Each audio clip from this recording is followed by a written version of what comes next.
they're really root bound, you just spread the roots a little bit, but these ones aren't too bad. So I put this right into the bottom. This is the salad pot project. Right after spring break, when we heard we weren't coming back to school, we contacted all of our cultural presenters, which is a program in our district where our cultural presenters are our knowledge keepers, and they share their knowledge with our children in our schools. And as teachers, we learn from them about Indigenous knowledge and culture to share with our children.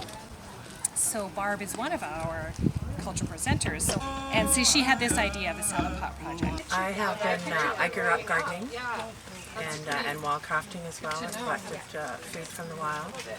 Been doing the salad pots for Comox Valley community for about 25 years now.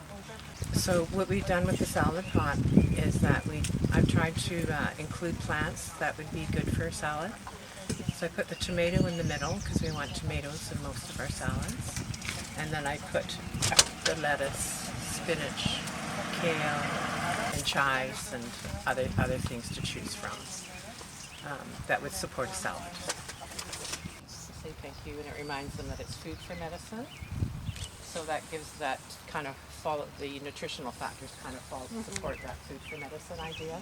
COVID brought this kind of an atmosphere on because I normally go into the schools and do one class at a time.